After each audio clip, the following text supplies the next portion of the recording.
Everyone says you have so much potential, but what if having potential is actually the reason you never achieve anything? We all know someone like this. They're clearly intelligent, talented, and capable of great things. Teachers, friends, and family members constantly tell them how much potential they have, how far they could go if they just applied themselves. This sounds like encouragement because we assume that recognizing someone's capabilities motivates them to develop those capabilities. But there's something that doesn't quite add up. Why do people who are constantly praised for their potential often accomplish less than people whose potential goes unnoticed?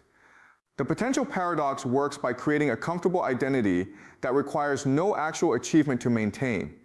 While people without acknowledged potential must prove themselves through results, people with recognized potential can maintain their status simply by continuing to have unrealized capabilities.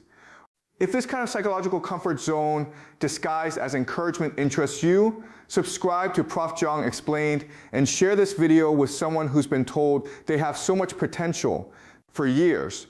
They need to understand why this might not be the compliment they think it is. The system creates two fundamentally different relationships with achievement and identity. When we say someone has potential, we mean different things depending on whether we're motivating action or justifying inaction. For some people, being told they have potential creates urgency. They feel pressure to live up to their capabilities and use the recognition as motivation to push themselves toward achievement. The potential becomes a launching pad for action. For others, being told they have potential creates comfort. They feel validated by the recognition of their capabilities and use this validation as a substitute for actually demonstrating those capabilities. The potential becomes a resting place rather than a starting point. Think about the last time someone praised your potential versus your actual achievements, which felt more satisfying and which motivated you to do more. This explains something curious about human motivation and achievement. The people who accomplish the most are often those whose potential was questioned or overlooked, while those whose potential was most celebrated sometimes accomplish surprisingly little. The difference isn't about actual capability or talent. It creates fundamentally different psychological relationships with effort and achievement. Some people are motivated by recognition of what they could do. Others are satisfied by recognition of what they could do. But here's where it gets interesting. The potential paradox operates through a sophisticated psychological mechanism that makes unrealized capability feel almost as rewarding as realized achievement. The human brain has difficulty distinguishing between potential accomplishments and actual accomplishments when it comes to self-image and social identity. When people consistently recognize your potential, your brain begins to incorporate that potential into your sense of self. This creates what psychologists call identity completion. You begin to feel like the person you could become, rather than working to become that person. The potential identity becomes so psychologically satisfying that it reduces the motivation to develop actual competence. Meanwhile, people whose potential goes unrecognized must derive their sense of accomplishment from actual achievements. They cannot rely on others' recognition of their capabilities, so they must demonstrate their capabilities to feel successful. The potential paradox also exploits what behavioral economists call present bias. Developing potential requires sustained effort over time with uncertain outcomes, while enjoying recognition of potential provides immediate psychological gratification with no effort required. When someone says you have so much potential, they're offering immediate validation for future possibilities rather than current realities. This validation feels good right now, even though it's based on things that haven't happened yet. The psychological appeal of potential recognition is that it provides the emotional benefits of achievement without requiring the discomfort, uncertainty, and sustained effort that actual achievement demands. But the potential paradox becomes more complex when we examine how it affects different types of capabilities. Some potential is more visible and easier to recognize than others, creating what we might call potential inequality. Intellectual potential, artistic talent, and charismatic personality traits are often recognized early and praised frequently. These visible forms of potential become part of the person's identity before they've been developed into actual skills. Meanwhile, less obvious forms of potential like persistence, emotional resilience, or systematic thinking often go unrecognized until they're demonstrated through sustained performance. These invisible potentials don't provide the same identity benefits, but often lead to more actual achievement. This creates a situation where people with visible but undeveloped potential receive more social validation than people with invisible but developed capabilities. Do you find yourself more energized by people recognizing what you could accomplish or by actually accomplishing things? The potential paradox also creates what we might call strategic underachievement. People who receive consistent potential recognition learn to maintain a performance level that justifies continued recognition without exhausting their perceived capabilities. They become skilled at doing enough to confirm that they could do more, but not so much that they reveal the actual limits of their abilities. This strategic underachievement allows them to preserve the mystique of unlimited capability. The psychological benefit of this strategy is that it maintains multiple options simultaneously. The person can continue to receive validation for their potential while avoiding the commitment and vulnerability required by full effort. Meanwhile, people without acknowledged potential must consistently perform at their maximum level just to gain recognition. They develop what we might call achievement dependence, where their self-worth becomes tied to producing measurable results. This creates different approaches to risk and challenge. Potential-focused people often avoid situations where their capabilities might be fully tested, while achievement-focused people seek out such situations as opportunities to demonstrate their worth. The potential paradox also exploits social dynamics in sophisticated ways. People around the potential-focused individual often prefer discussing possibilities rather than demanding performance. Conversations about potential are comfortable and optimistic. Everyone can feel good about the recognized capabilities without anyone having to deal with the uncertainty, failure, and sustained effort that converting potential into achievement requires. This social enabling reinforces the potential paradox because the person receives continued validation for remaining in the realm of possibility rather than moving into the realm of action. But there's something even more insidious about how the potential paradox handles failure and setbacks. When potential-focused people do attempt challenging goals and encounter difficulties, they often retreat back to their potential identity rather than learning from the experience. Instead of viewing challenges as information about what skills need development, they interpret difficulties as evidence that they should wait until they're more prepared or until conditions are more favorable. This creates what psychologists call learned helplessness around implementation. The person becomes skilled at recognizing what they could do, but unskilled at actually doing difficult things that require sustained effort through obstacles and failures. Meanwhile, achievement-focused people typically interpret challenges as normal parts of the development process rather than as threats to their identity. How often do you interpret difficulties as signs you need more preparation versus signs you need more practice? The potential paradox also creates what we might call comparison immunity. When someone's identity is based on what they could do rather than what they have done, they become psychologically protected from unfavorable comparisons. If someone accomplishes something impressive, the potential-focused person can maintain their self-image by thinking, I could do that too if I really applied myself. This mental response protects their ego without requiring any actual effort or risk. The comparison immunity becomes particularly powerful because it's unfalsifiable. Since the potential hasn't been tested against reality, it cannot be proven inadequate. The person can maintain comfortable beliefs about their capabilities without ever subjecting those beliefs to performance tests. This protection from comparison reduces the competitive pressure that often motivates achievement-focused people to develop their skills and pursue challenging goals. But perhaps the most sophisticated aspect of the potential paradox is how it creates success, anxiety. When someone's identity is built around unlimited possibilities, the prospect of limited achievement becomes threatening. What if they try their hardest and produce results that are merely good rather than extraordinary? What if their actual performance doesn't match the potential that others have recognized? What if full effort reveals that their capabilities are impressive but not unlimited? This success anxiety makes potential-focused people risk-averse about fully committing to challenging pursuits. They prefer the psychological safety of unrealized potential to the vulnerability of performance attempts that might disappoint. The anxiety becomes self-reinforcing because avoiding full commitment prevents the person from developing the skills and confidence that come from sustained effort, making future performance attempts feel even more threatening. The potential paradox also exploits what economists call opportunity cost blindness.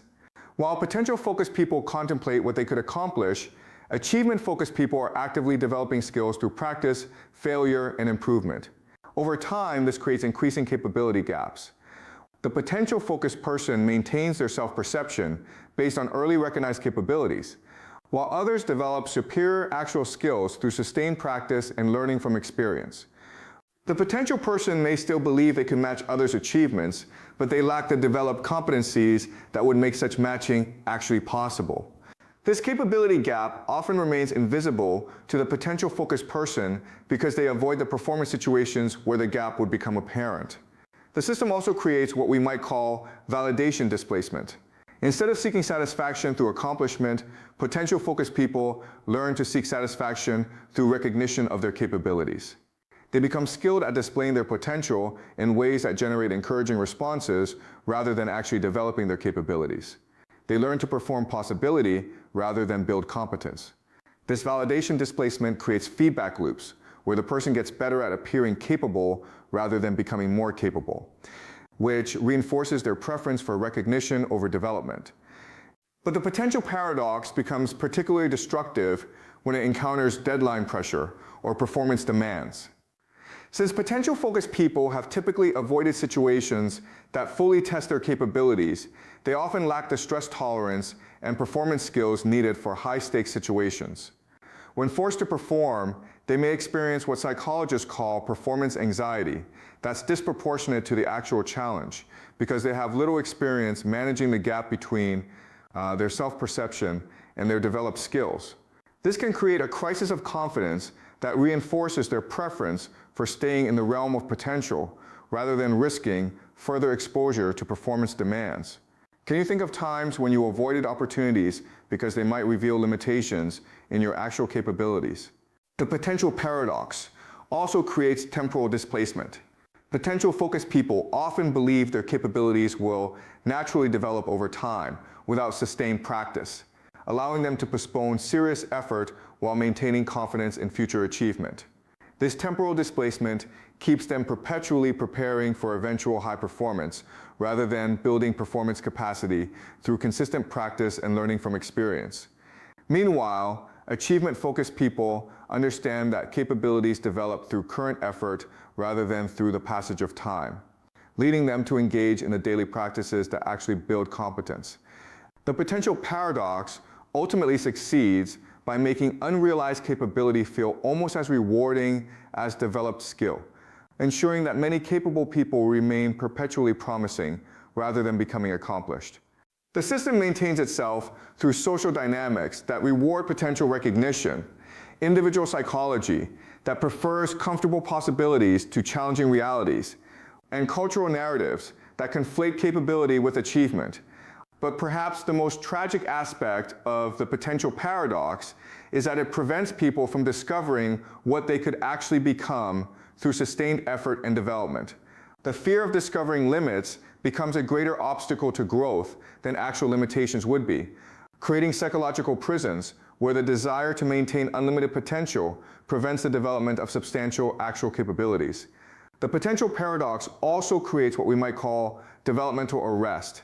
While achievement-focused people continuously expand their capabilities through challenge and practice, potential-focused people often remain psychologically frozen at the level where their potential was first recognized. This arrest happens because moving beyond recognized potential requires risking the comfortable identity that potential recognition provided. The person becomes more invested in maintaining their existing potential identity than in developing beyond it. The developmental arrest becomes self-reinforcing because the longer someone avoids testing their capabilities, the more intimidating such testing becomes. Skills that could have been developed through gradual practice now seem to require dramatic improvement, making the effort feel overwhelming.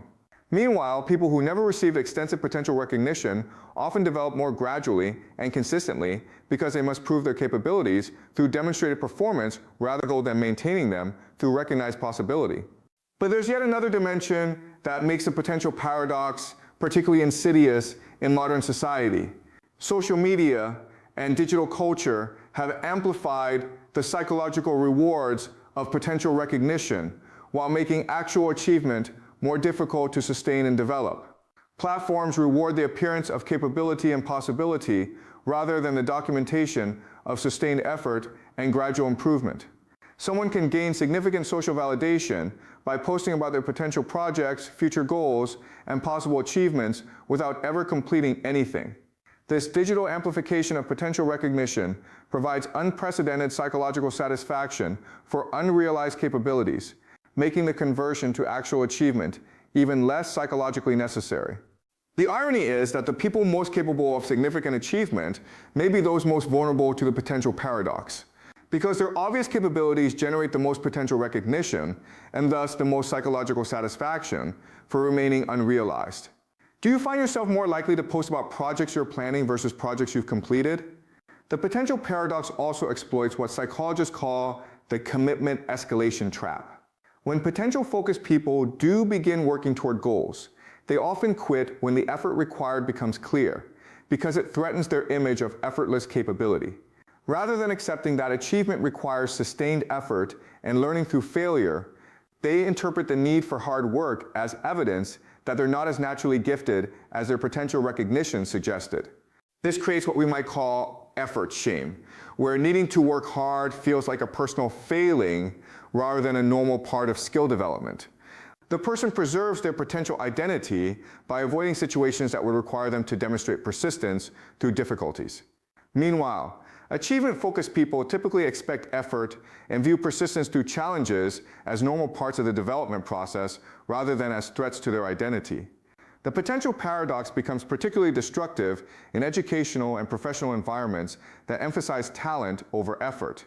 When potential recognition comes easily, but achievement recognition requires sustained work, capable people learn to optimize for the easier source of validation.